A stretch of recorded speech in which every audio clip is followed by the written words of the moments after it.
Hey everyone, how you doing? This is Amon Green, Green Bay Packers all-time leading rusher, and you're watching Packers Total Access Live, your daily source for Packer content. Go Pack, go!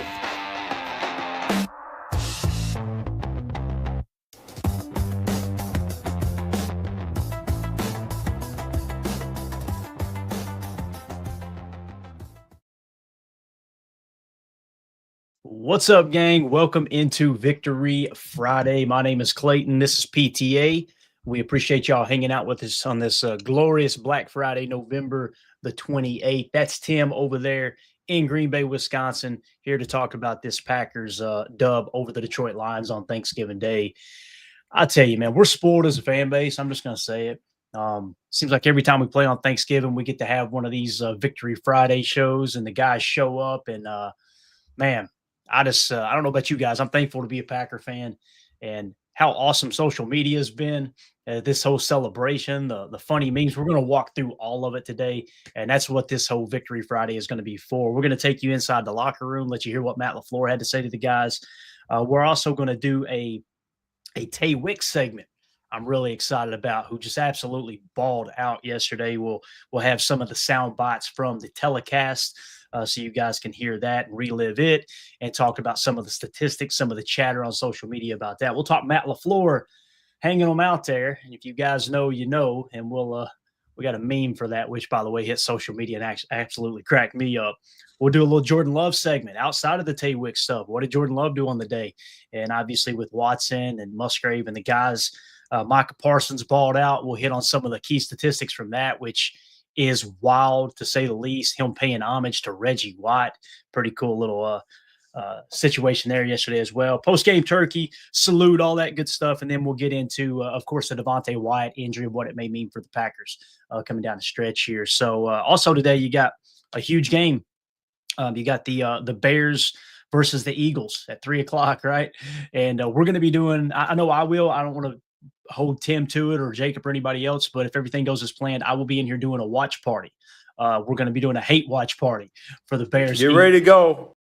Be giving you play-by-play and just kind of talking Packers while the Bears game's going on and reacting to that. Obviously, if the Bears lose today, the Packers are back in first place in the NFC North.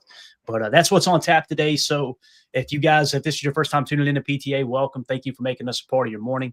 We're not experts. We're not insiders. We're not media members. We're fans just like you, talking Packers on the daily. So if you're looking for that type of content, make sure you click subscribe and hit that bell icon so you're notified when we go live here in the future. I want to thank everybody here lately who's been hitting the like button. You guys continue to smash that like button for us. It is absolutely cranking the algorithm, and our content's getting out there to more Packer fans. Therefore, the community's growing. We can keep adding to this awesome group we got here. Tim, you got anything you want to hit before we dive into anything, man? Happy Victory Friday here, dude. It's a good day. I seen you sipping the coffee. You're probably like me. You ate way too much food yesterday, right?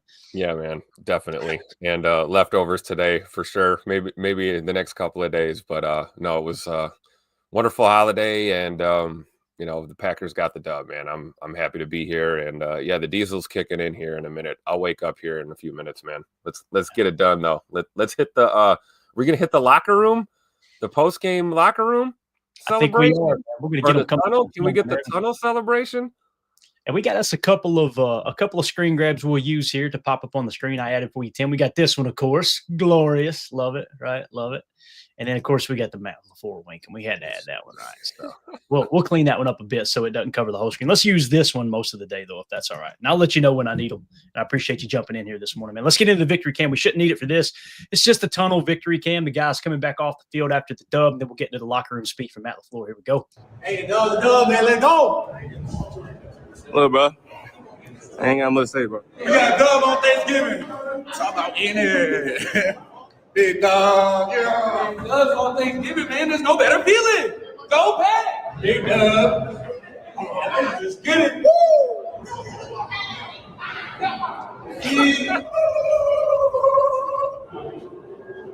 Cool. Lasso.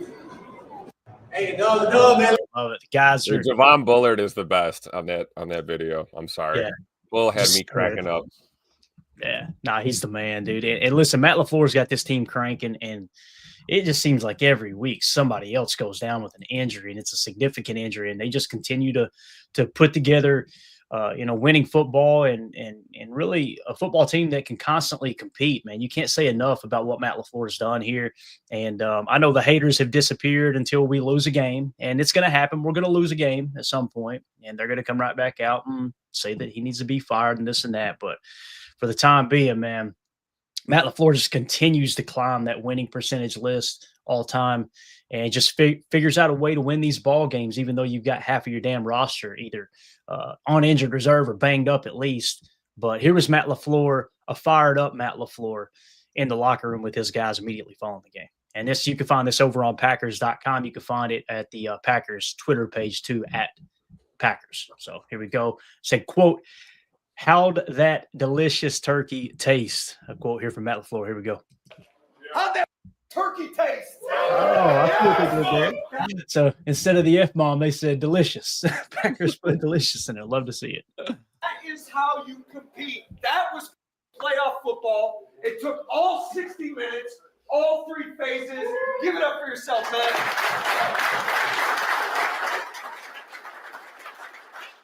That's what it's going to take moving forward, too. I got 3 game balls, man. I got 3 game balls today. This first guy, we threw 4 tutties on the day. Okay, love.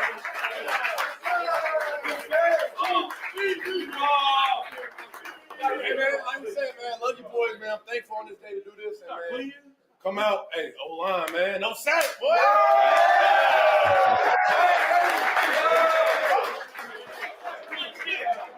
This next guy had 2.5 sacks, and in doing so, becomes the first guy in NFL history to have 12 plus sacks in his first 5 years. The first person to ever do that in the history of the game. That's a wild stat.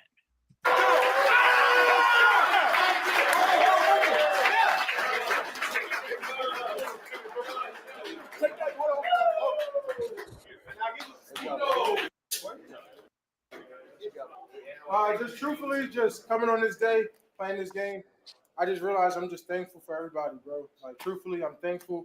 I'm thankful to be in this position. I'm thankful that the organization believed in me and brought me here, and that I could do these special things with you guys. So let's just keep doing these special things, dog. I'm here with y'all. Man, y'all know I'm going 100% every time for y'all, so just know that. And we're going to get this. With what looked like a little bit of blood on his jersey. Did you notice that, Tim? A little battered up. Love it. This last guy. This guy had 6 for 90. Bring it out! Oh, Let's go.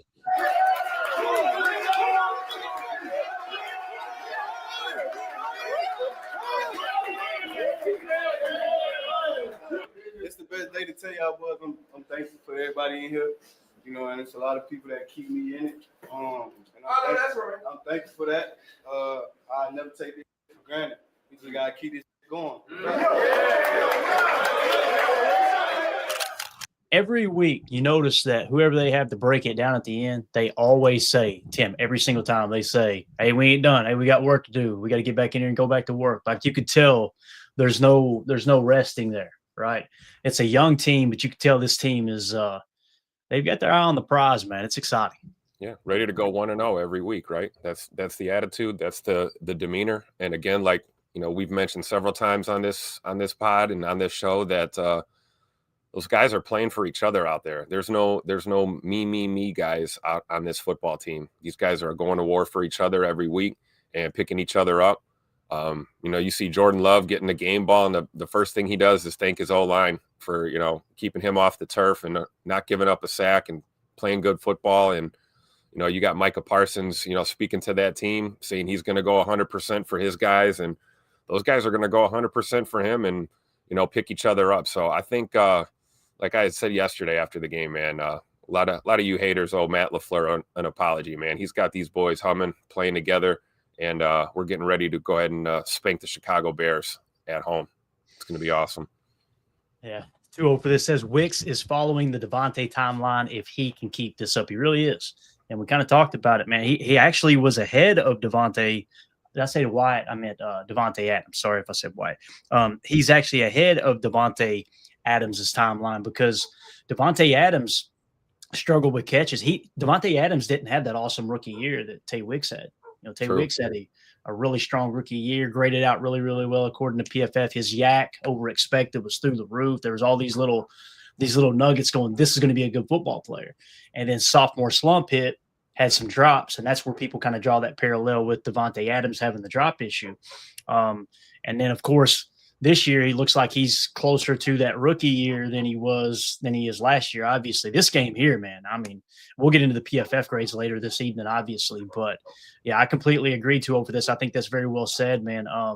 He's just, again, it's another reason why you shouldn't give up on young players, right? And you got to give them time to develop. And my rule of thumb is 3 years. Give them at least 3 years. And if you don't see a steady improvement, kind of like we talk about a prospect who's ascending into the league, they are starting to ascend by their 3rd year. You want to see them, okay, they took a step.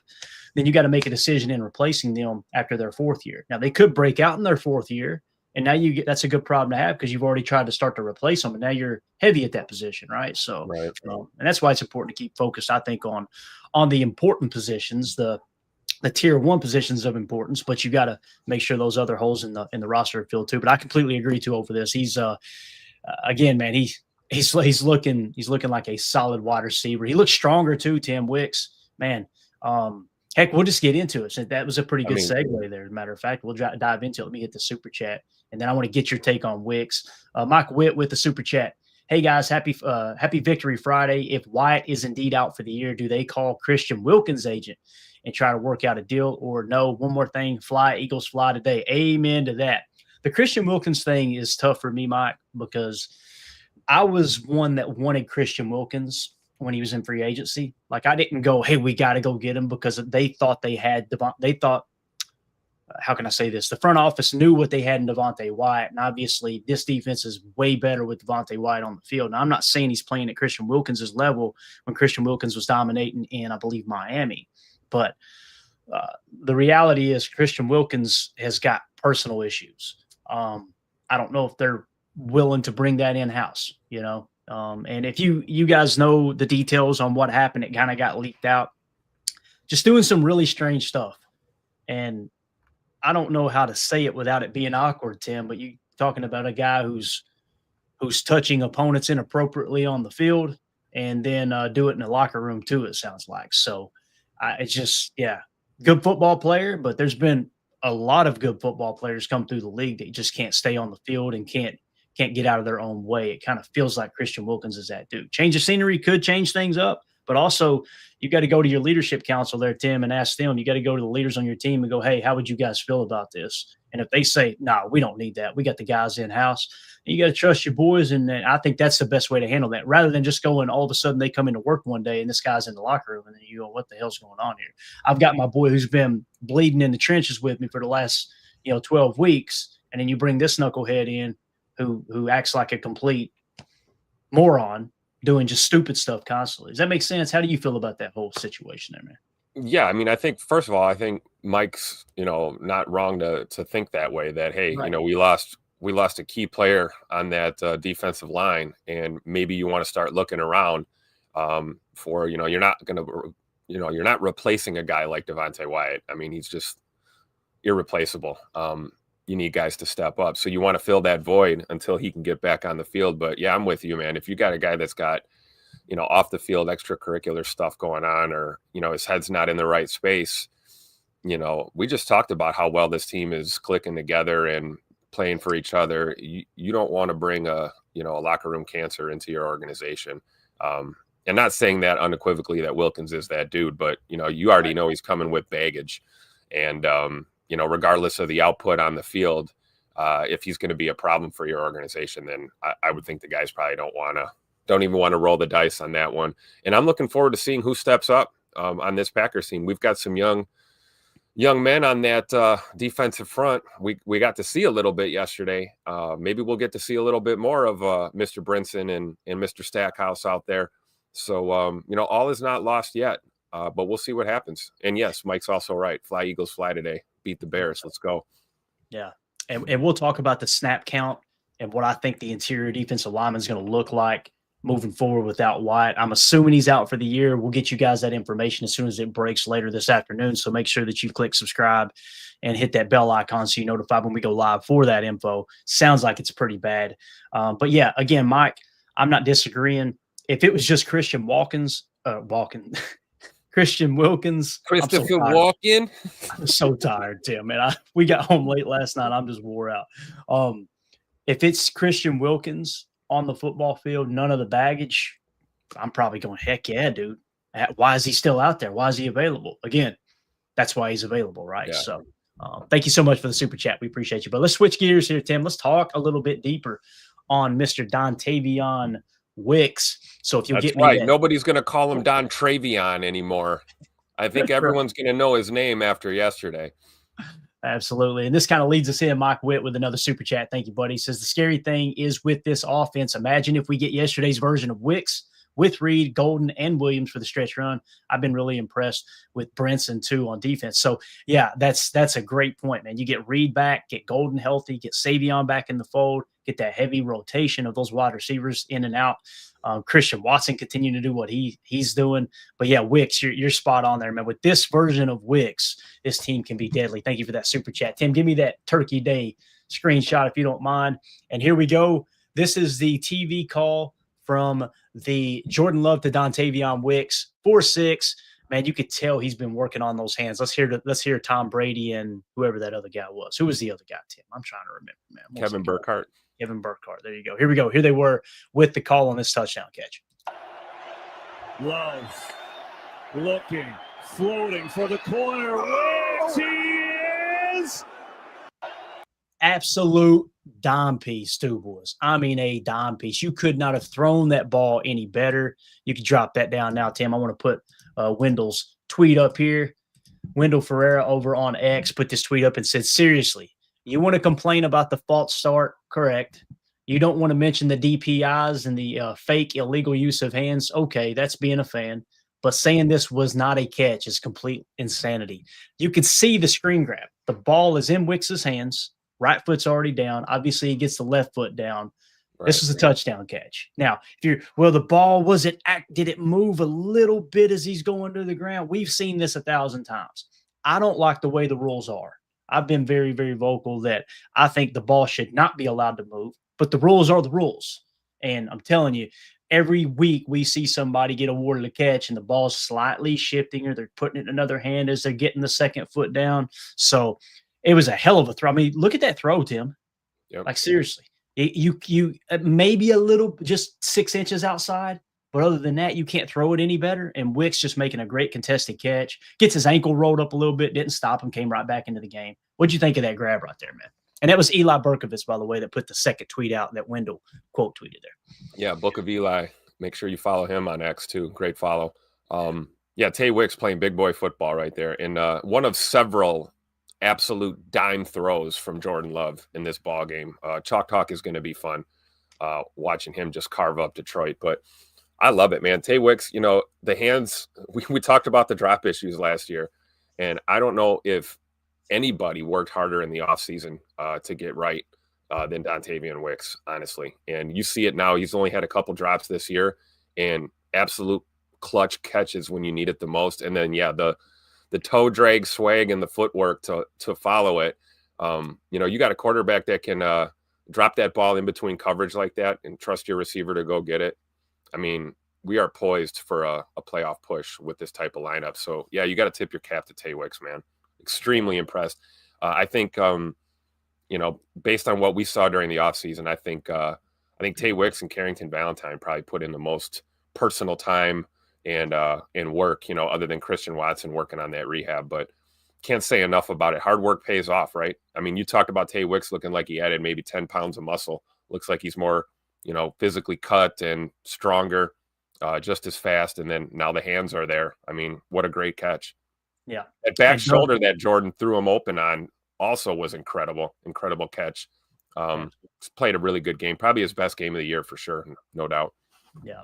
Doug in the chat says Lion fans losing their mind on X couldn't happen to a better worse fan base. Yeah. And again, they talked so much trash, so much. There's so many receipts out there. It is unbelievable. It's been a blast on social media the last, the last 12 hours or so, it seems like. At least the last – I know I went to bed grinning like a possum in a dumpster, and I woke up grinning. As soon as I was like, yeah, that really happened. Those poor Lion fans are still out there crying. So it's just what an awesome game to watch. All right, keeping the theme here with Dontavion, or as Emilio calls him, Dontravion Wicks. Here was another touchdown catch. This was an RPO from Jordan to Dontavion Wicks. And what they've got here, actually, let me drop that down for just a second so you can kind of see it here a little bit. What they've got is that bunch left, and that's a bunch trips left look, okay? So you're nub right on the right side, just a tight end. So this is a 3-by-1 set with the tight end attached on the other side. I mean, you can run the ball here or you can pass it. Notice the hat count up top. You've got two guys outside. That inside third defender, it's going to be hard to get to Wicks, who's lined up in the 3. If you throw a bubble out there or a smoke route, right? And that's exactly kind of what they do. They let him get outside on a bubble or a flat out of the RPO run pass option, so you can hand the ball off if you want. They like their hat count outside. Jordan said, let's just go ahead and pick up a tutter here. So let's listen to the TV call on this. Again, this is the Jordan Love touchdown pass to Dontavion Wicks on the RPO. Break someone wide open. On the fake, Love throwing it. Wicks makes a catch, lunging. He's in. Number 2 for Wicks, and another one for Green Bay. So another one of those, Tim. Great hands catch, and then great body control by Dontravion Wicks, where he catches the football. And they said a play fake. It technically is a play fake because Jordan puts the ball in the belly like he's going to hand it off, and he looks at that hat count and just slings it out there to Wicks. But Wicks, to be able to catch the ball, get possession, turn, get the ball over the pylon, and maintain possession, not fumble it through the end zone that you see every week. Man, what a phenomenal play, dude. So now you've seen, Tim, the previous, touchdown. What did you see? It was almost like a hole shot, right? Yep. Perfect throw by Jordan. Catches it, takes a lick, gets both feet in bounds, maintains possession. Then you see him on a quick pass RPO, a little bit of rack to get into the end zone for the touchdown. You're checking all the boxes, man, with Wicks. You really are. It's like Jordan said in one of his post-game interviews, we knew they were going to play a lot of man. We knew what they were going to try and do, and we were ready for it. And great execution. And, what can you say about Tay Wicks that we haven't already said, man? The hands are definitely stronger than they were last season, no doubt. That is no joke. Like you said, having to control your body, keep yourself in bounds, break the plane at the goal line, and keep possession. That's it's not an easy task when you've got defenders bearing down on you. So, again, tip your cap to Tay Wicks. Incredible play. Yeah, Mike Witt with the super chat says, I think the worst call was the ridiculous PI call on 25 on Detroit's last possession. The wide receiver plows into him, and they call it on Nixon. What a joke. So true. Right. And, again, that was the one where I'm like, okay, I've had enough of this. Like, the fact that you did not call the pass interference with Christian Watson going up to catch it, and the guy grabs his left arm and pulls it back down to where he can't even use both hands to try to catch the ball. No pass interference. A receiver runs straight into Keyshawn Nixon, and they call illegal contact or whatever it was, PI. I'm not sure exactly what the call was. That's what I was saying last night. Like, just be consistent. Right. Okay, you missed the call on Scoot, then you better not call that on Keyshawn, man. Just let it be a no call, both sides. Yep. Completely agree, man. Completely agree. Thank you for the super chat there. Appreciate you, buddy. Mike, thank you. And then Nick McSwain in the chat says, Lions fans been saying, just wait till Thanksgiving since week 1. LMAO. It's so true. Belt to ass. Shut up. Breaking it back out. I'm telling you. All right, next play. So when the game's on the line, think player, not play, right? That's Pat Kerwin, 101. That's take your eye off the ball. This next broadcast call here is game on the line. Right? This is a 4th down pass. You decide to go for it on 4th down. LaFleur did. We'll talk about LaFleur here in a second. He's coming up next. And then, of course, who do you look for, Tim? You look for Dontavion Wicks. And just so happens he caught this ball on Brian Branch, too, which makes it so much sweeter. So much sweeter.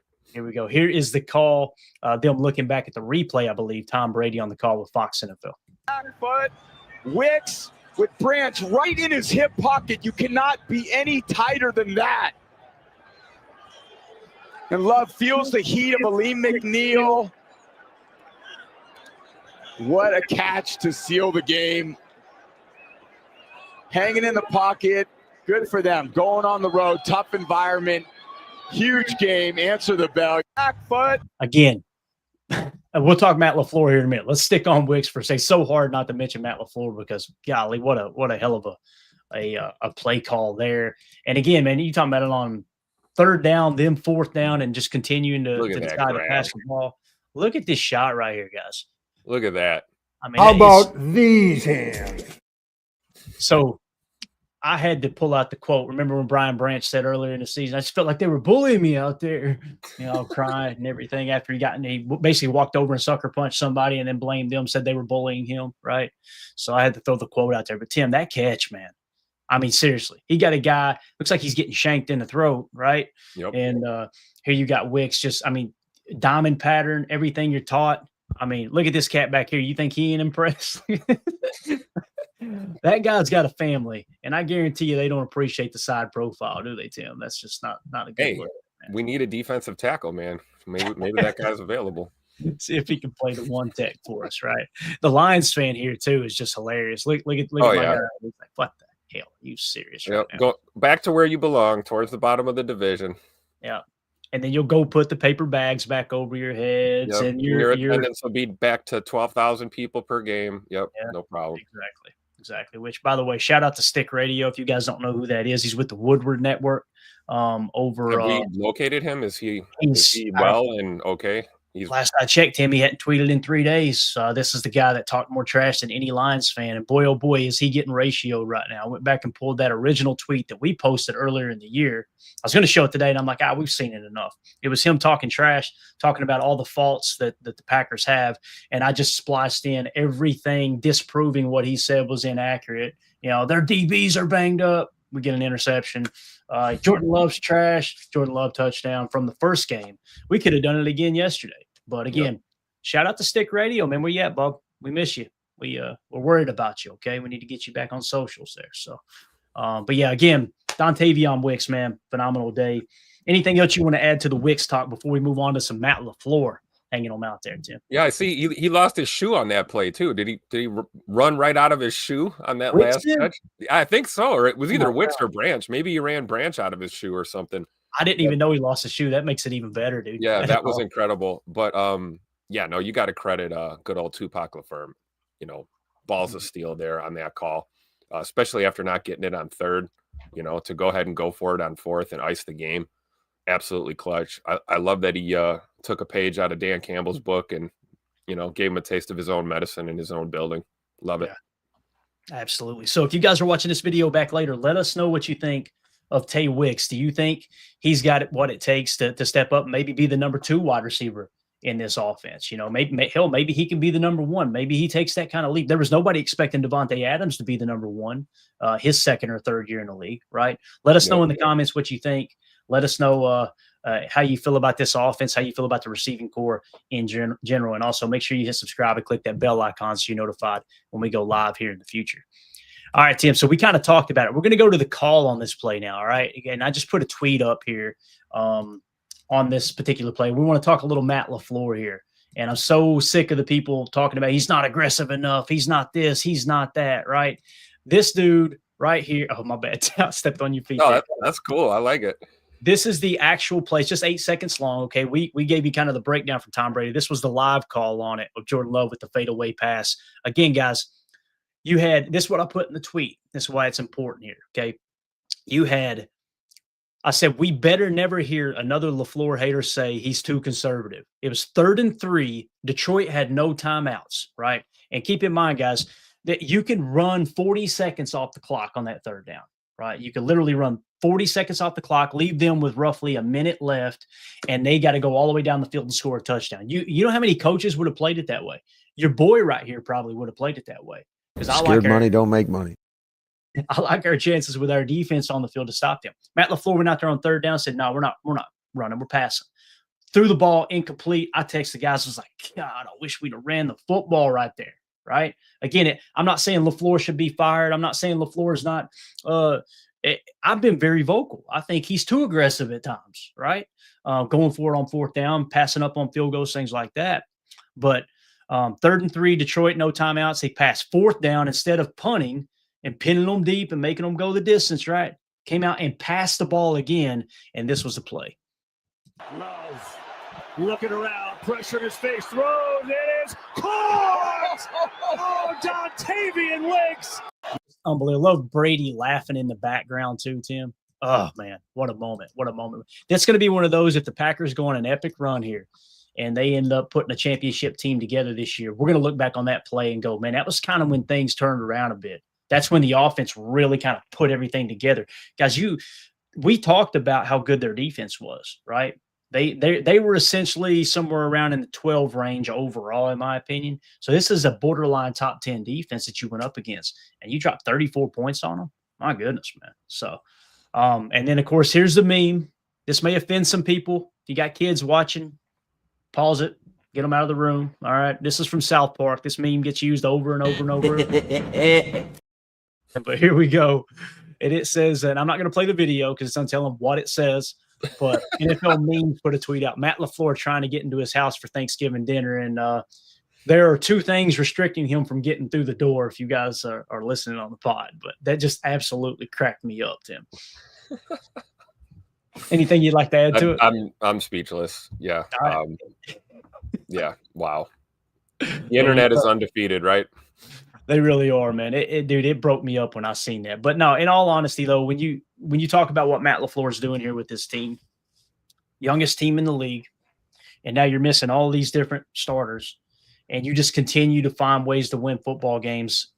Going into this season, Tim, I had us splitting with the Lions, I had us splitting with the Vikings, and I had us sweeping the Bears. That's kind of how I thought the North would go. We're gonna F around and sweep them all. Undefeated in the division. Let's go. It's still on the table. There's definitely a shot here. Now it's looking like the Bears might be the team. If we're going to split with one of them, it's one of those, right? It could be one of those things. Now we'll find out a little bit more about the Bears today. I said that last week against Pittsburgh, and I don't want to be hypocritical, gang.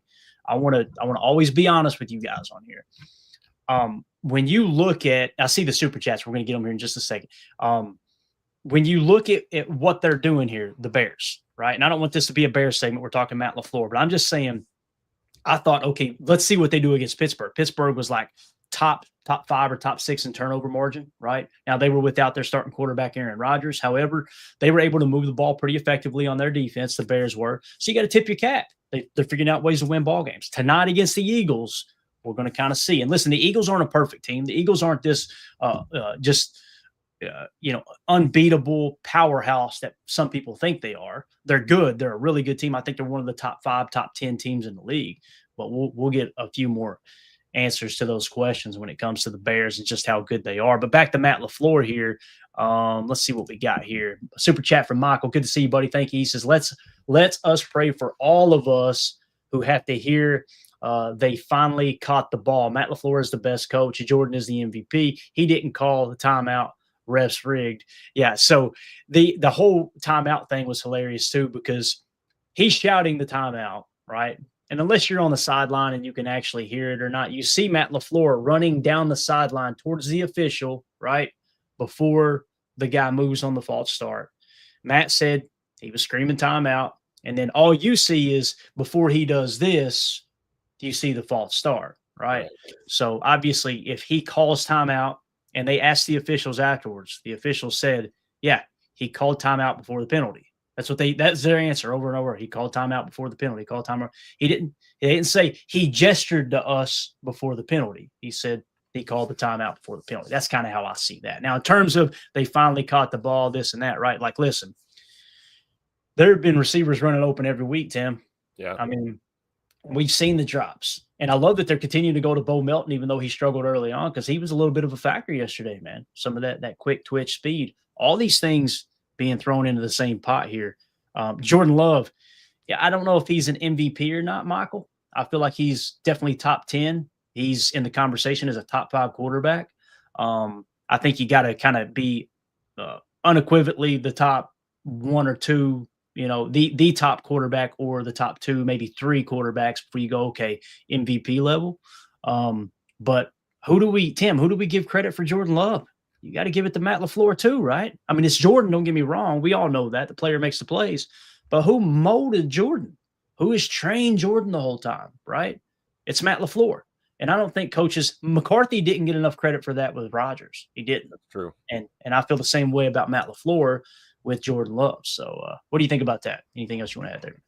Yeah, and Coach Clements as well. Also, hopefully he's enjoying watching these games as in between rounds of golf or whatever he's doing in retirement. But yeah, I think you got to give the quarterback whisperer Matt LaFleur some credit here with Jordan, and really, like you said, you brought up AR-12. I mean, he actually kind of took Jordan under his wing there those first couple of years, and you see that kind of trickle into Jordan's game now as he's well within his abilities as a pro and a starting quarterback. So yeah, I think give credit where credit's due.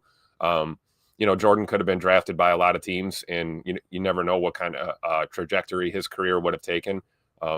Coming here and being a Packer, being able to work with Matt LaFleur in this system and develop the way we develop quarterbacks makes perfect sense. So you got to give him credit for sure. Yeah. 2-0 for this in the chat said, notice the major difference between yesterday and the rest of the year is player execution, not play call. Amen. That's a great point. And Matt LaFleur hasn't bucked. And again, Michael, thank you for the super chat, buddy. We appreciate you. Matt's never bucked either. You didn't see him panic. Even after those tough losses, you didn't see a guy that was up there panicking at the podium. He's grinning, he's cutting up, he's making jokes. I think it pissed a lot of Packer fans off that he was like that. But he could see the plays are there. We just got to execute better. And we know with a young team, Tim, it's going to take a little bit of time. It's going to take time. That's probably why he reacted that way, because it's like, if things are going wrong, obviously things went wrong, but you know why, and you know what the reason is, and you know how to fix it. This is the result you get. You learn from your mistakes, and that's a great point from Too Old for This. That execution was there, and Matt was in his bag. I mean, we can't take away the credit for the play calls. You mentioned Bo Melton on some of those jet motions and things like that. You need to run the jet motion against a heavy man defense. It helps. You get those guys moving around. It gives Jordan some intel there right before the snap, and even if you don't turn the corner and you're only getting a couple yards, whatever, it's giving you that information that you need to keep the drive, alive down the field. So I think Matt called a great game yesterday. Really do. And the reason they call it cheat motion is because you're kind of cheating. You're getting your guy full speed. You guys remember back in the old Arena Football League? Remember that league where they could get a run and go towards the line of scrimmage and take off? That's against the rules in the NFL. But moving horizontally like that, you can kind of get that same momentum. Now you're up to full speed and the corner's got to catch up. So like Tim said, it allows you to gather information. Are they in man or are they in zone? And then B, you can out leverage them, by getting a half a step or a full step on that guy out of the gate. And then also that motion flashes across those linebackers' eyes, and the instinct is go that way. Crap, we got to come back this way. Oh no, it's play action.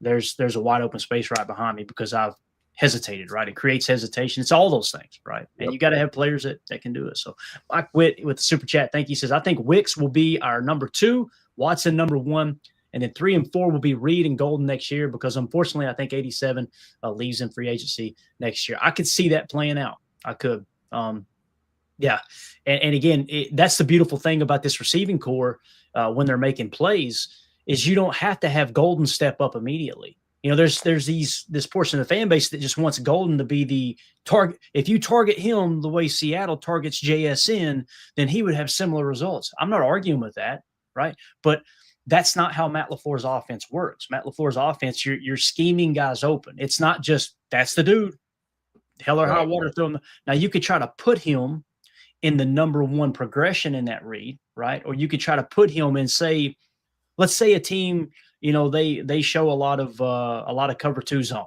right? Let's say they show a lot of cover 2 zone on tape, and you're going to come out and go, we're going to go run a pick aside, right? You're going to have a high-low read here, and then let's say we have a flood concept on the other side.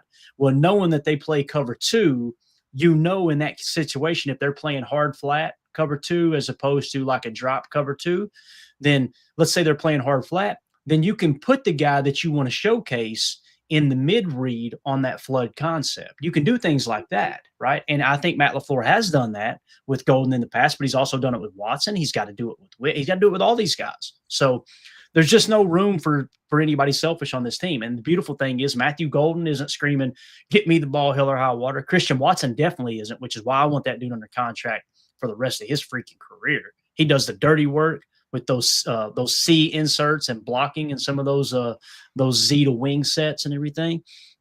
So pay that man his money.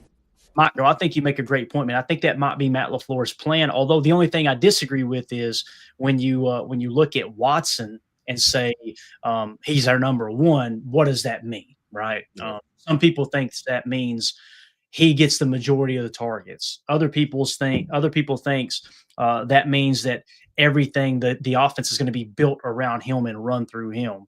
I see a true number one wide receiver as someone who tilts the field. The defense goes out and says, that's a Tuesday player. We got a bracket cover him. I don't think Watson's there yet, but he's getting there, and it's exciting.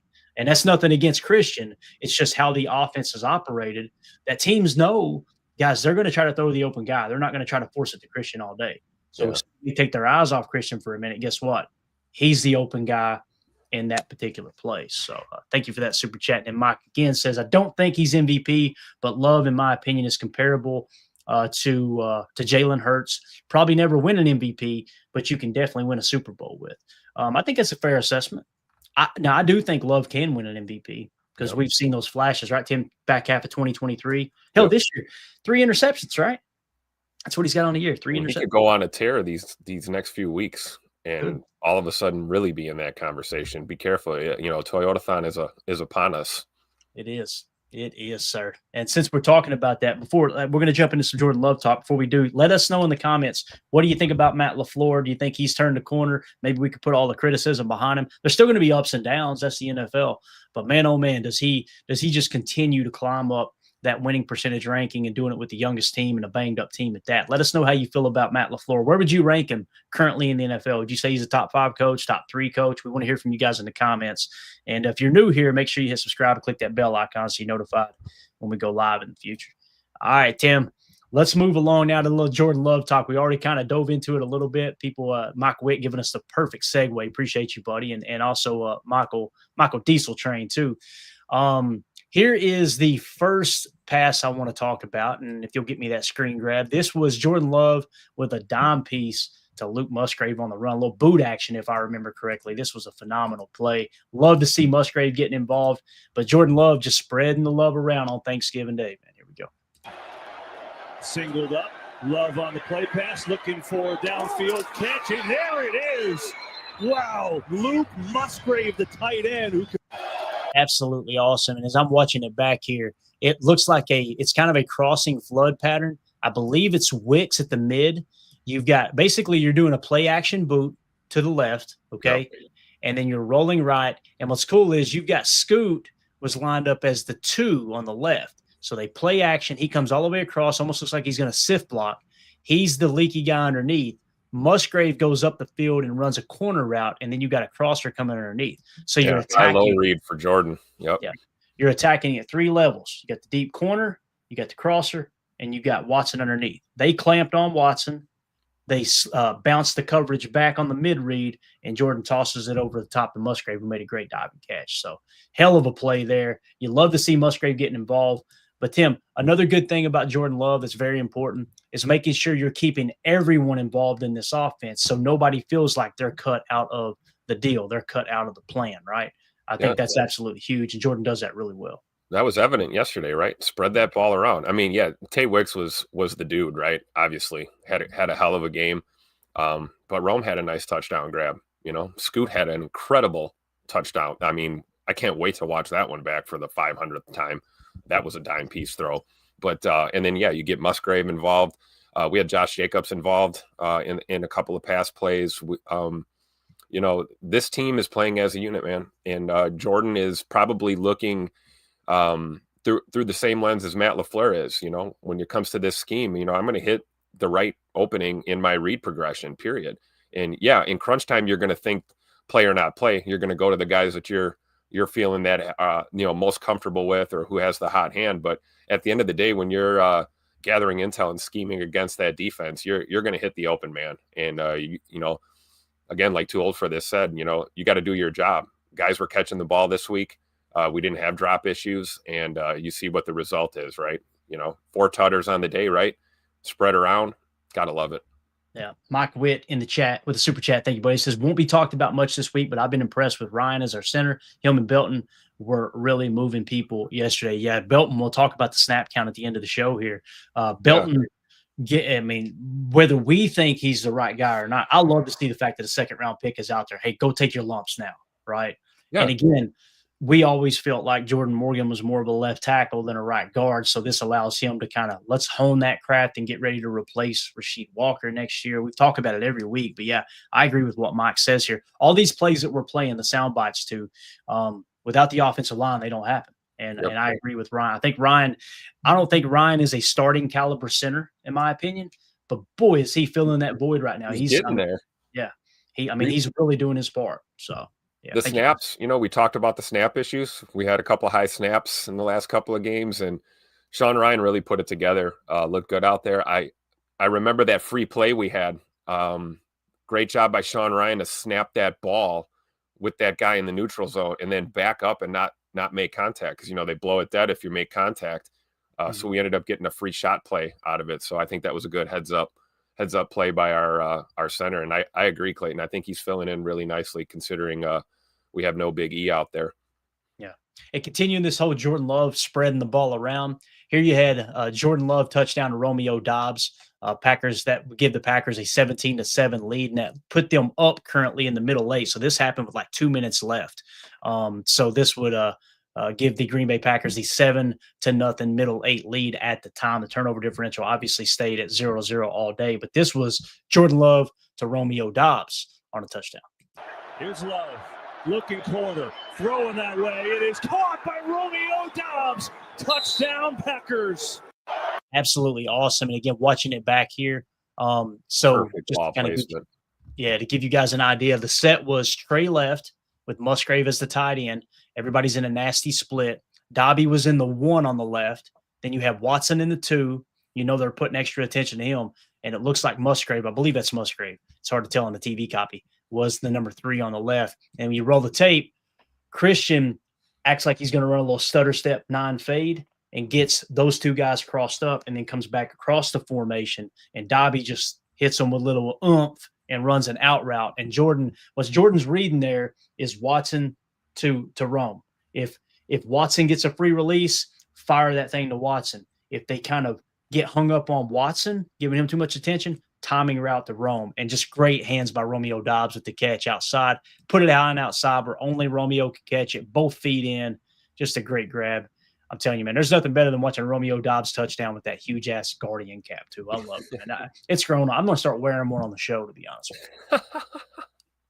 I love it, man. But, hey, you know what, though? They can run that play in their sleep. That's a staple of this of the Matt LaFleur red zone attack. And just great execution on a huge stage on Turkey Day. And, yeah, great hands by Rome. Great route by Rome, too. And then Jordan just putting that ball exactly where it needs to be. Yeah, definitely. Coach Lentz's natural pick play, absolutely, right? Just whoever comes free, hit them for the tutter, right? Yep. And they did. They just it was a natural pick. Chester in the chat, that Doubs touchdown catch is going to bother number 6 all week, LOL. Yeah, it was a beautiful play, man, no doubt about it. So, all right, next play. Continuing on with the Jordan Love, just domination here on Thanksgiving Day, man, which, by the way, his stats on Thanksgiving are unbelievable. If I'm the Packers organization, I'm telling the league right now, we won't play next Thanksgiving. Make sure we're playing every Thanksgiving, please, sir. Because there's something about Jordan. All it took, Tim, was them stiffing him on that turkey leg, his first win. And now he's like, oh, I will make them give me a turkey leg from here on out. So here was Jordan Love to Christian Watson for the touchdown, giving the Packers a 24-14 lead. This looked like a stick nod route or an out and up. Some people call it different things. Nasty splits again. This time, it looks like you got Rome. I believe that's Rome. It's a 2x2 a dub set. 12 personnel out of the ace, so they got to put their base package in, and then you take a shot play to Christian Watson. Pass protection holds up, just like what Mike Diesel was saying in the chat. Protection holds up, little out and up, and off to the races. Here is the TV call on the Jordan Love to Christian Watson touchdown. I believe this was a 51-yarder, if I remember correctly. Here we go. Love loads up, going deep. Christian Watson down there. He's got it! Touchdown, Packers!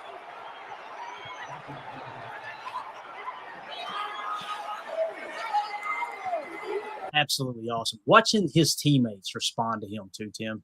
Oh, yeah. Is so much fun, man. And again, when you look at the concept, we're going to break all this down on Chalk Talk for you guys and gals a little later in the week. It looks like both tight ends stayed in and they both leaked. So you had a double flat leak, right? And it was a play action, I believe, right? No, yeah, a little baby play action, not really. So what you had was, imagine a 2x2 set out of the A single back set.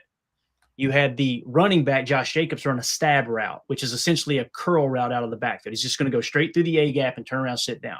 You had the tight ends chip and leak in the flat. So you got 3 options underneath, and then you got the shot play to Christian up top. And I'm trying to see what the number 1 did here real quick because I think that was Romeo. It's hard to tell who it was. Let's see when the ball goes in the air. So, yeah, there was a double go. So they both may have run an out and up, Tim, a little stick nod route, which is basically – get about 10 yards deep, run a little fake out, get them to clamp on the out, and then take the top off, right? So you, again, Matt LaFleur, give a little extra protection with the double chip, but you got two underneath routes on the outside. You got an underneath option with Josh Jacobs on the curl on the stab route, and then you got 2 deep plays. And, of course, you look up and go, okay, if it's single high and there's not bracket, we're going to number 9 on this one, baby. Great ball placement by Jordan, too. Like you said, perfect placement to the inside, dropped it right in the bucket at like the 1 yard line, 2 yard line, walk-in touchdown for Scoot. Great route by Scoot as well. We won't have to hear any more of Corey for a while. Receiver by 10 yards. Exactly. Mike with the super chat. Listen to this, Tim. You're going to get fired up for this one, sir. Early forecast for next Sunday, 27 degrees and snow showers. Please let a Packers-Bears snow game. That would be amazing. With the NFC North on the line, holy cow, bro. Snow flying at Lambeau. Does it get any better? Packers-Bears in the snow at Lambeau? I don't know. Only if, I guess maybe for like the NFC Championship or something. That would be a pretty epic too, but we'll definitely take a divisional matchup at home. And it is Wisconsin, though. You know, the weather, you just wait 5 minutes, it might be totally different. So we'll see how it looks a little closer to kickoff, right? Yeah, definitely. All right, so I quote tweeted 97.1 The Ticket, who had a interview at the locker with we'll keep that screen grab up if you don't care to, with Aiden Hutchinson. Okay, it says Hutch on the Packers' final 4th down conversion. Now, I'm not going to read the quote. Great, dude. This is great, Clayton. I love it. They didn't believe us when we said this stuff. Exactly. Let's hear it from the guy doing it in the trenches. Let's hear what he has to say. Right. Yeah. And I'm not going to read the quote because we're going to play the audio here. And hopefully you guys can hear it. If not, I'll try to amplify it on the pod. But you guys crank up your TV if you struggle to hear it. Again, 97.1 The Ticket, their Twitter account, posted this video/audio. I said, but Lion fans told me Jordan Love was a bum. You'll know why here in a second. Here's Aiden Hutchinson, his locker, talking about Jordan Love.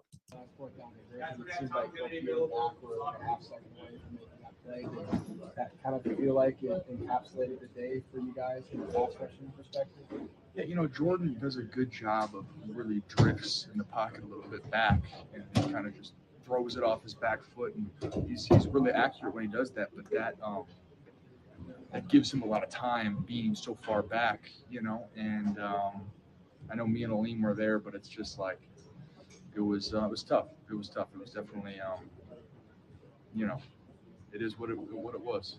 Is he unique? Last one, Will. Is he unique in the way that he does that, like relative to other quarterbacks in the league? Yeah, I'd say probably he drifts more than anybody. You know, just getting a lot of depth. He likes to just see everything in front of him. You know, and I mean, he's got the arm talent for it. Just sit back there and get the arm talent. I was told by Lions fans he didn't have arm talent. Get real deep, but yeah, you know, continuing to find ways to improve. Listen, I like Hutch. I think he's a tough football player. I think he's a guy that plays the game the right way, the whole 9 yards, right? Yep. That's why I take his opinion very, very highly, way higher than Lion fans, obviously. You could tell, Tim, in his voice, it was just like frustrating. What do we do?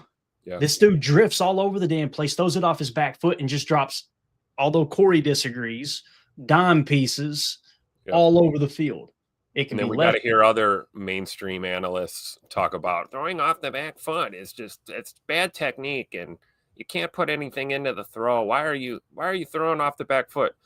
here's Aiden Hutchinson telling you why he didn't have a single sack yesterday. Right. And it's because of the fact that little extra drift back, that tenth of a second or whatever that buys you, it's evident. You can see it. I mean, it translated into 4 touchdowns yesterday, right? Yeah, absolutely. Dennis Shook with the super chat. I'm taking my wife December 7th. Unfortunately, she is a Bears fan. Will you boys be there on Sunday? The Tim, beard will be there. Yeah, the beard will be there, Tim. You got tickets, Tim? I do not have tickets, but the beard has tickets. So okay. Got you. He will be there. I believe him and his brother are coming down for the game. Okay, got it. So, so you can look for Jacob. He will be the one running around with his shirt off and his nipples pierced and all that good stuff. He'll be that guy. So, but that's awesome that you're going, Dennis. I was invited too. A Bears fan and a Bears fan married a Packers fan. See, wow. I kind of like this, Tim. I kind of like the fact. See, me and Dennis, we're cut from the same cloth. Yeah. People complain about Russia all the time, right? You know what I did? I went and stole a Russian. Mandy's family's from Russia. I always say I stole one from Putin. That's what Dennis did. It's just a matter of time. She'll be a Packers fan. And you know what? If she don't become a Packers fan, Dennis, you're keeping a close eye on the enemy. That's what I'm doing with Mandy. You kidding me with that Russian background? I ain't trying to do my American duty here. You know what I'm saying? So I love it. But yeah. So appreciate the super chat, Dennis. Enjoy the game, buddy. Y'all stay warm out there. And like I said, look for Beard. He'll he might be in cuffs by the time you see him too. Anyway, moving along to this. So do you guys remember? And this is going to wrap up the Jordan Love talk, I believe. There's so much Jordan Love talk. I absolutely love it. You guys remember, Tim, I know you probably remember this. Remember when the Giants played at Lambeau Field and the Packers beat them in the playoffs and Odell Beckham Jr. punched a hole in the wall at Lambeau in the locker room? And the meme went around where they had taken a picture of the actual hole and somebody put Aaron Rodgers' face through. Looking through. Yeah. So this account tweeted out, and listen, this is a comedy account here. Okay. I don't think this actually happened, which is funny. Lions fans like, this didn't happen. I know, buddy. And Jordan Love wasn't actually looking through the wall either. Okay. I did that. So just so we're all on the same page. That belt to ass happened though yesterday. That definitely happened. So this guy tweeted out, Lions head coach Dan Campbell reportedly put a hole in the wall inside the Lions locker room after getting beat by the Packers. And I quote tweeted it and took that's the actual hole that OBJ punched at Lambeau Field. So I just put Jordan Love creeping through. They lost their minds. This thing took on a life of its own. It's got 186,000 views. And what's funny is on the original tweet here, I commented the same thing, and it's got 100,000 views. So they are mad. And again, there's the original that we talked about, right? Where Aaron's kind of peeking through, like, you just punch a hole in the wall, dude. What are you doing? Like they're as if the locker rooms were back to back, like in the old high school days, right, Tim? But obviously not the case at Lambeau. So just having some fun with it, man. Again, I thought that was hilarious. And this was Richard Johnson here, all right, with only 1,800 follows. Obviously, this is a fake account just poking fun, but it looks pretty legit though, don't it, with that background with the NFL logo and everything? Oh, of course. Anyway, I just love the fact that Lions fans were losing their mind. It didn't actually happen. Shut up, stupid. Shut up. And you know what? If this game would have went the other way yesterday, you guys would have been trolling the hell out of us too. Oh, absolutely. If you can dish it out, you better be able to take it. So take that L, hang on to it, snuggle up with it tonight, enjoy it. Yeah. O'Day Drums in the chat says Clay goes viral. Yeah, and you think if Clay goes viral, he's chasing a chicken down a back road somewhere or something. Here's right? a guy. But it's the Twitter account's wild, man. I'm telling you, I'm averaging like 8 million views a week or something. It's just absolutely insane. We were trending the other day briefly. Our name popped up trending. I'm like, oh God, I don't know. I feel like I'm doing something wrong, Tim. Like the feds are going to come in and shut me down or something. But we're just having a blast with this season, man. It's been awesome. So anyway, let us know in the comments if you're watching this video back later. How do you feel about Jordan Love? What do you think about that performance? I gotta be honest with you, man. If anybody's got anything negative to say, we're just going to have to agree to disagree because I thought he played so damn good yesterday. Just an awesome game, spreading the ball around, 4 touchdowns, no interceptions. I'm excited to look at the updated numbers. Imagine what his EPA is going to be. This is a perfect example of EPA and things like that, Tim. On that play to Wicks, and I can't wait to show it on Chalk Talk where we'll actually show the clip. he's fading back, and I think it's a lean in his face. It's a big defensive tackle, and he's got a hand in his face, and he kind of hits Jordan in the chest as he lets it go. He don't even get the whole arm into it. His arm talent is amazing. But we want to hear from you guys in the comments. Let us know what you think about Jordan Love. And if you're new here, first time tuning in, appreciate you guys hanging out with us on Victory Friday. Make sure you hit subscribe and click that bell icon so you're notified when we go live here in the future. Anything else you want to add to Jordan Love, Tim, before we talk a little Micah Parsons dominating yesterday, man? Yeah, I think it's been said before, but I think we should say it again. I don't want to hear anything more about Jay Money not being a franchise quarterback. You guys are absolute morons. I don't know what the hell you guys are watching or have been watching the last couple of years, but Jordan certainly is a franchise quarterback worth every damn dollar that we paid him. Yeah, it's true, man. And anybody who knows how to evaluate quarterbacks, they say that. Now, I'm not saying us. I'm talking about people like Kurt Warner, Hall of Fame quarterback, breaking it down like that. When Jordan would have bad games over the last couple of years, he would point out why he had a bad game. He'd be like, hey, look, in this choice route, this receiver ran the wrong route. Like, he should have took that to 12 yards as opposed to 10. I'm not going to sit here and pretend like I understand that level of the concepts and the choice route aspects of any offense. But I always try to look at the opinions of people that have pelts on the wall, like there's an old saying. Actually, Aaron Rodgers used this quote recently. He said, what I learned was never worry about criticism from a person that you wouldn't take advice from. If that person, you don't have enough respect for that person that you would be willing to take advice from them, why the hell do you care what they think? Right. And that's why I try to focus on former NFL players, former coaches and this and that. Some people going, well, what about Rex Ryan? If you haven't caught on to Rex Ryan on ESPN, that he's playing a role there, like he tries to say the most outrageous stuff, and it's hilarious. He thinks he's like, oh, I'm crushing this because he goes viral. You go viral because everybody's laughing at you because you're a dumbass. That's why you go viral there, Rex. And it's crazy, too, because he's a great defensive mind, Buddy Ryan's son, this and that. But, yeah, it's just again, we're fortunate enough in this time that we live in with social media and YouTube and everything else that we literally have access to Hall of Fame players who are going, hey, guys, here's what's actually happening on the field. That's the stuff John Gruden, another one. I'm going to be listening to John Gruden break everything down, which, by the way, all the people that say that John Gruden's a racist, watching him on the sideline at that Pitt game, and how many former players, former coaches, current coaches of all different backgrounds and ethnicity and everything coming up to him and showing him love was just like, how were we painted this picture that he was a racist because of a text he sent, a private text, making fun of the way somebody looked? And I didn't have this in the show notes, but that blew my mind because when you hear people talk about certain folks like that, you go, oh, okay, man, maybe they're a bad person. And then you see them interact with people of other races and everything, and they absolutely adore him. Josh Jacobs thinks the world of John Gruden. It's like we get. I think a lot of it's politics driven. Everybody gets in their corner and they want to fight back and forth and this and that. But I just want to say that popped in my mind. It's another one. Gruden, I know he gets animated and he says stuff that makes me cringe. But if you focus on the information and the order in which he goes through those game preview breakdowns is phenomenal, man. That's how coaches think. It really is. Michael with the super chat. Thank you, Michael. Says, I agree that the Bears are more of a problem than we want to admit. Caleb is a product of great coaching, dangerous, knock them out first. Amen. Amen. Right. And again, there's things he's not doing well that eventually will probably rear their ugly head. But if you continue to win long enough, and then all of a sudden he figures those things out, now they've really got something. So again, we can be Packer fans. And like Michael said, just kind of admit when other people are playing good football too, or at least figuring out ways to win ball games. I can't wait for that watch party later today. It's going to be awesome. Mike Witt with the super chat. Over under Micah finishing with 16 sacks this season. I say he finishes with 16 on the dot. What do you think, Tim? He's at, what's he at, 12 right now? 12 and a half, something like that? I think he finishes with 600 sacks on the dot. No, I think that's fair. We could see him crack 16. You never know. I mean, what do you have, 2.5 yesterday? I mean, you average that out.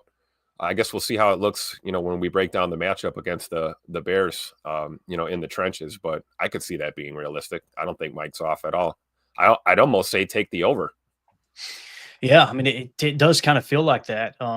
The only reason I don't like I look for unders to bet on. I don't look for overs because more things can go wrong than right. Like if you got a player, okay, I think he'll be over this amount. Well, he turns an ankle in the second quarter as a receiver. Guess what? There's the overs out the door, right? There's just a few more things that could go wrong than right in that regard. But if you're just asking me if I had to guess here, yeah, I think there's a legit shot he cracks 16. Yep. He may go on. You may get a game or two where he gets 3 sacks in one game, and all of a sudden he's looking at that in the next 2 games, right? Yep. So again, it's just the injury stuff that concerns me. Like if he gets banged up down the stretch and we decide, all right, we're going to sit him out the last 2 weeks, let him get healthy for the playoffs, that can kind of hurt the over-under, which is why I don't put a whole lot of stock in over-under talk anyway. But right now, I would say, yeah, I think he's got a really good shot of cracking 16 sacks for sure, man. So thank you for that. Don't mess with Shiesty Micah, man. Whenever he's got the old Shiesty on, it's business time, baby. Let's go. It is. And don't mess with Jordan Love when there's a turkey leg on the line. All right. So, all right, let's talk Micah Parsons. Continue here. Micah Parsons and Igbare with the 3rd down sack. Here was the call over on Fox. This was early in the game. Obviously, the 3rd down sack here that they split. Micah Parsons gets double teamed. Goff still in trouble and sacked anyway. Guess who got there? Double team didn't matter. Parsons and Enoch. Right. 3rd and 15, let him pin his ears back, beats a double team, gets the sack. And then we fast forward here, Tim, a little bit later in the game, and it's kind of hard to see what the timestamp is on this, but this was a 3rd and goal. So there was a 3rd and long sack that Micah got. And then this is a 3rd and goal situation. Micah Parsons getting the sack as Detroit was knocking on the door there to score a touchdown. Goal. Pressure, in trouble, hit and dropped. It's Micah Parsons again.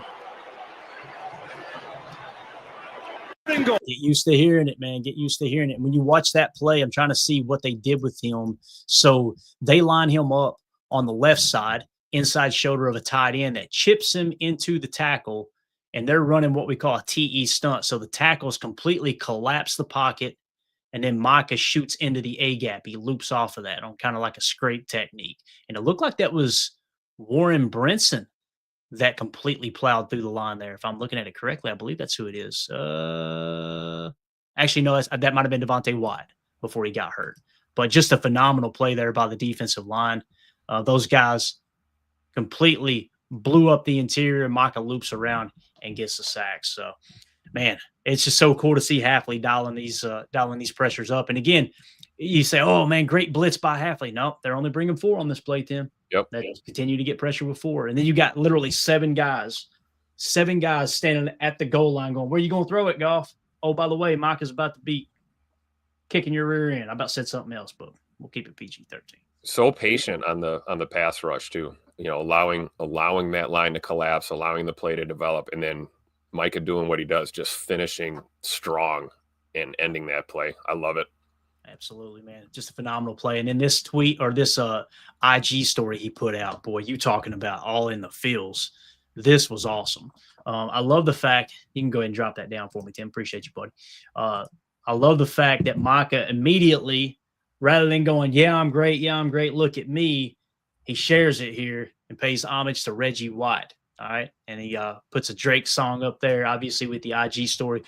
Micah Parsons, I put Micah Parsons so damn happy to be a Green Bay Packer. He posted this photo of Reggie White on his IG story. So freaking perfect. The both of them pointing up to the sky. Obviously, Reggie, a very religious man, and Micah the same. You see all kinds of tats that he's got, and he's always talking about God and this and that. For someone to play so mean on Sunday. Now, listen, I don't think Micah is as devoted to the cause as Reggie was. Reggie was all about, man, feeding the hungry and building churches down here in the South. He went to college about an hour from where I'm at down at UT. But it's just so cool to see Micah kind of embrace this whole, again, man, when you look at them, they're 2 different players. I don't think Micah's at Reggie's level. Micah is a great pass rusher. And he's a very good run defender as well. Reggie was one of those dudes that was just country strong. Listen to Mike Wall when I interviewed him for the show one day. He said, man, I got to hit Reggie White one of my first camps in the league. He's like, I've never met anybody that strong. It's just like, it's literally like hitting a wall. So pretty cool though, Tim. What do you think about this, man? This gets you in the feels too. When I seen him throw Reggie up there with him, that's absolutely awesome. I think this is Micah really fully embracing being a Packer. You heard it in the locker room speech after he got the game ball, saying that he appreciates this organization for bringing him in and believing in him. I think he fully understands how much Reggie White means to, the Packers and, also the Eagles and also the Carolina Panthers, but particularly the Green Bay Packers. So the comparisons are always going to be there. The parallels are always going to be there. And it's just awesome that he embraces that and, pays homage to the legends that preceded him. And you can't tell me that Micah didn't watch some Reggie White tape and pick up a few little pointers from the film room in the film study, because we've seen Micah use the old rip move and his version of the hump move and speed rush and things like that. So I think it's awesome. Yeah. And J. Cole in the chat says, studying Reggie White towards the end of his life made me appreciate him even more. Could not agree more, Jay. Yep. And this may not even be what Jay's talking about, but what I appreciated about Reggie is he got to a point in his life where he realized, okay, I grew up in the church and I'm all about God and this and that. And I haven't even taken into consideration that maybe some of the stuff I'm reading might not be 100% accurate. Doesn't mean you go out and condemn other people. What did he do? He got lost in the Hebrew Bible. He went right back to the original. All right, let me dive into this and see. He learned how to read ancient Hebrew so he could figure out, okay, what did the original text actually say? And he was seeking truth for himself. Push back a little bit on the popular narratives within the Christian community. That got him blackballed from a lot of places, which he didn't care. I think he was just out to learn a little bit more about what his faith was.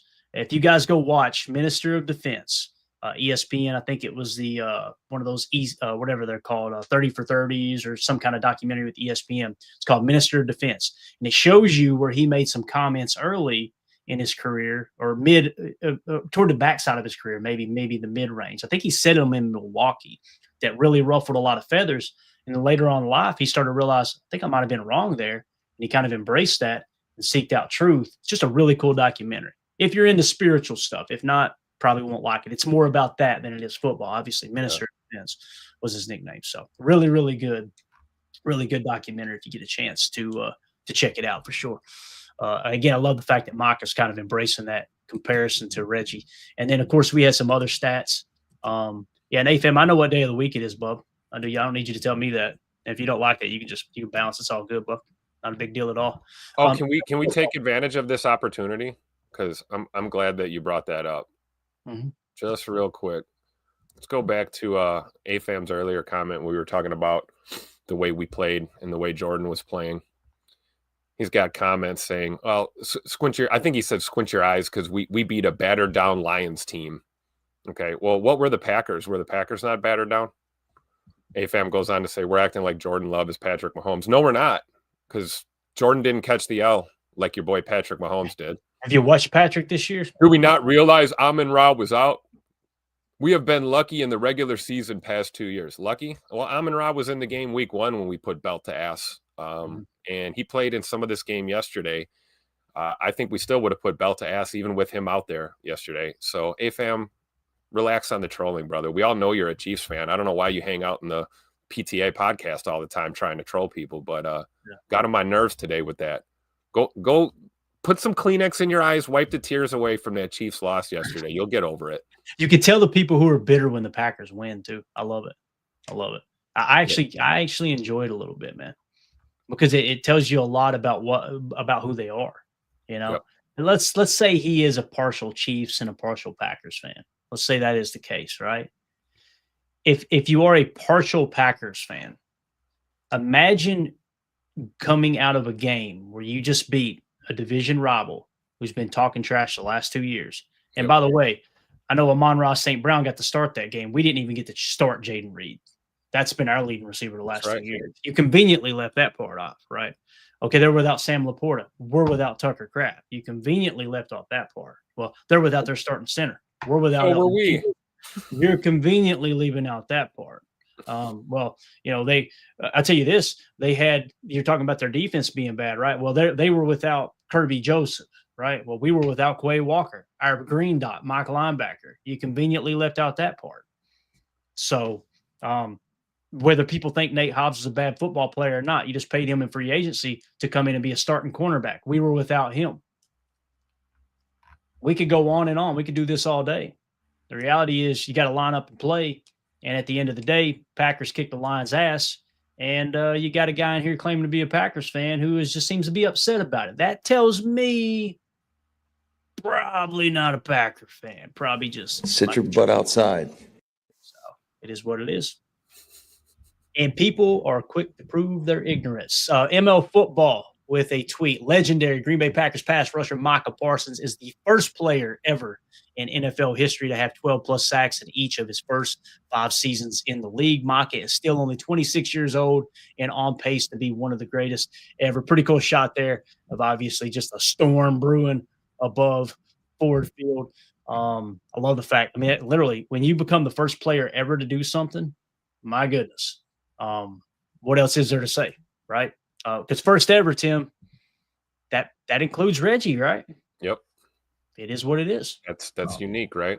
Yeah. There's only one first ever when you hit a new milestone like that. So you got to tip your cap to Micah. Like I said, Micah's got to wear the shiesty the rest of the year, man. He's unstoppable with the shiesty on. Let's go. Got to. So Nick McSwain says 38% pressure rate, right?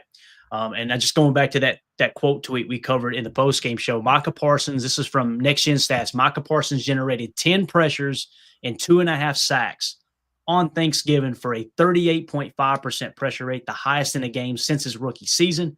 Parsons created 4 pressures and recorded 1.5 sacks on only 6 pass rushes on third down. That is insane. Absolutely insane production there. 38.5% pressure rate. It's just a cheat code, man. And the get off was 0.89 seconds was, I guess, his average there. So just a phenomenal game from Micah Parsons. If you'll get that turkey screen grab for me, Tim, this was our boy Tom Brady given the LFG award, the player of the game, you know what the acronym means there, LFG. This was him giving it to our boy Micah Parsons. This was the post-game interview. The original LFG player of the game, Micah Parsons, joins Tom Brady after the Packers Thanksgiving Day win. So here is your LFG award winner of the week, given by Tom Brady to Micah Parsons. Another awesome day by you, your defense, the D-line. How special, and I know you played on this day in Dallas a few times, but how special to play on Thanksgiving Day and to contribute the way that you did today to your team's win? It's extremely special. You just wake up in the morning feeling thankful. I'm just a lucky person because I got my kids at home. I got the kids for the holidays, and I'm going to sprint home to the kids, and I just miss them so much. I can't wait to hug them and, the dad realize their sacrifices. You know how hard it is, Tom. Yeah. So I'm just thankful to be here. I'm thankful to be in this game, and I'm thankful to be representing the Green Bay Packers. Yeah, and you're doing such a great job of all those things, including being a great dad. How about you and your play style? You've been able to impact the game, run game, pass game. We showed a lot of that today. You never have the ball in your hands, but you have so much control of the game. How do you explain that? Just the mentality, Tom. Just like every time I come into the game, understanding how they're going to attack me. Going into year 5, this was the year I felt like I was going to make my big jump. I was going to be the best defensive player in the league, and I feel like I'm doing that. I'm hitting on all facets in the run game, the pass game, understanding situations, D&Ds, just the full game, man. As a player, you're just young, growing, and you're very talented, but you're still trying to find a way to put it all together, and I feel like this is the year for me. Yeah, you've certainly done that. Thanks so much. One last question. What's your definition of a turducken? Something that's they try to set me up right there. I was about to say something crazy.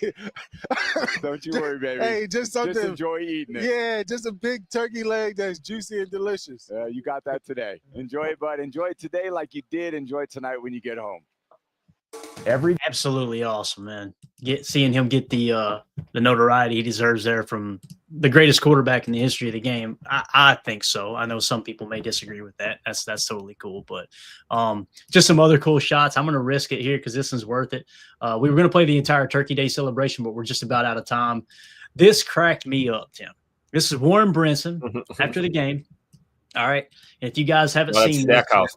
That's not Stackhouse. I'm sorry. Yeah. Nazir Stackhouse. I apologize. Which is a hilarious personality. If you watch him and his antics, I'm so glad he's a Green Bay Packer. Yep. Fox Sports NFL tweeted this video out. So you see some of the event security, right? Guys, I guess that work with the league, work with Ford Field, and they're sitting there eating the turkey. And you see Nas like, hey, you want to bite? And the guy shakes his head. He goes, no, I ain't allowed to. Watch. No, I can't. Then he looks around. Hey, where's anybody watching? Nas gave the same look I did back in the day in the Wilder days. You just kind of give him, oh, we're good, man. Come on, dude. You all right here? You got it. Go ahead and hit that. He's just, I love how he's talking. He's not making eye contact, and you can see him talking out the corner of his mouth. Like, come on, man. You just grab your piece. Finally, our boy gives it. Watch him look around. All right, hell, let's do it. Look at now, yeah. God, I love this team, Tim. I love it, man. So There's something great, special happening in Green Bay. There really is, man. So true. Love it. I think Nas Stackhouse is gonna fit in just fine long term in Green Bay. I hope he continues to develop too, and looks like he's going to get some more opportunities here in the near future. So, rooting for that guy. J. Cole says Detroit security is eating with the opponents. LOL. Awesome, man. Absolutely awesome. Stackhouse is awesome. Says Steve, know the policy. Let's see here. Donovan Schilling says Stackhouse is top 5 players I've ever met. So down to earth and amazing with the kiddos. Love it, man. And again, there's a reason that the Packers draft these type of people, right? And in his case, it was an undrafted free agent, but obviously very interested in getting him on the roster. The fact that they went out and got him immediately after the draft. So, we love our Georgia Bulldogs, right? Yeah. Oh, yeah, absolutely, man. So, yeah, what a cool memory for the workers, too. Yeah, it's awesome. But, and again, it kind of starts at the top, right? Again, this segment was about Micah Parsons, and you can just tell him giving thanks, him sharing the limelight with Reggie White and, paying a little homage to him, and then talking about his teammates and how special it is to be a Green Bay Packer and all those things. There's something special happening in Green Bay, and I think Micah Parsons is Tim, when we got Micah, I expected him to be a superstar. I didn't expect him to have this kind of impact in the locker room. He's really surprised me because you heard all the stuff coming out of Dallas that is kind of a little bit negative. He does a podcast. He complains about teammates. He does this. Could not be further from the truth, man. I think he wanted somebody to believe in him, and Jerry wasn't willing to give the money to believe in him, and that's exactly what he said, man. I'm so thankful this organization believes in me. So absolutely awesome. Anything else you want to add to Micah before we wrap up, man? No, I'm glad that he's a Packer. Sometimes, you got to rub your eyes and pinch yourself because you feel like you're dreaming. And sometimes it still doesn't feel real that he's still a Packer. He's actually a Packer. But we're seeing it, and I can't wait to see him go off against the Bears here. Yeah, absolutely, man. All right. So there you go, guys. That's Victory Friday. Appreciate everybody hanging out. Well, first of all, let us know in the comments what you think about Micah. Do you feel like I'm going to ask the question. It's going to be a controversial question. Well, do you think Micah Parsons is on par with Reggie White? Do you think when it's all said and done, they will be talking about Micah Parsons being just as good, if not better, than Reggie White? I'm not quite there yet, but I want to hear what everybody else thinks in the comments. We're watching this video back later. Let us know. We want to hear from you in there. And make sure you hit subscribe and click that bell icon so you're notified when we go live in the future. Like later on today, we're going live for a hate watch party. All right. Chicago Bears against Philadelphia Eagles. We'll be bringing you play-by-play, score updates, stat updates, all that good stuff. We'll also, during that game, we'll talk a little bit about the playoff picture and what's on the line. If the Bears lose, obviously the Packers will be in first place in the North, and how the rest of the playoffs may or may not shake out. It's just going to be very laid back. It's Black Friday. The ladies are probably out shopping. Let's hop in here. And the ladies are welcome in here, too. If you're doing your online shopping, you can hang out. Listen to us call the game and trash talk the Bears, and hopefully the Eagles can get a dub while you do your shopping online. I'll be doing some shopping today too, to be honest with you, from right here with my feet up, Tim. I ain't going out there and fighting that crowd. You kidding me? So come in and enjoy Black Friday with us, and let's watch the Bears take this L from the Eagles, and then we'll go live again tonight at 6 p.m. Central for PTA Live. We'll be bringing you all the PFF grades from the Packers went over the line. So thanks to everybody in the chat. You guys and gals were awesome. Mike Witt, thank you so much for the generous donations today with the super chats. Michael Diesel Train as well. Thank you so much. Appreciate the support. Dennis Shook, enjoy the game, buddy. Thank you for being in here as well. And thank y'all for making this a special Thanksgiving, man. It was fun doing the pregame, postgame show yesterday. and the Packers bringing home that W over the Lions. So, Tim, buddy, 31-24, Packers get the dub, and Victory Friday rolls on. But will you be in here for the Bears game? It's okay if you can't. I know you got stuff going on. Will you be in here for that? I should be available. Yeah, I'm planning on being here today. Cool. Even if you just jump in for a little bit. Yeah. Watch the Bears take that out. Come on, I can't miss that. Yeah, it's going to be a blast, man. So, for sure. All right, guys, we'll see y'all in a few hours. Everybody, go heat up those leftovers. I know what you're doing, and make sure you hit like for us. That helped. I'm telling you, I've been crushing it with the likes. We can see the difference it makes with the channel. If y'all just take a quick second and hit that like button, we greatly appreciate it. We'll see y'all in a bit. Everybody, enjoy your day. Go get some rest. All right, get the rest of those meat sweats out of you. We'll see you. Here we go. Bye, guys.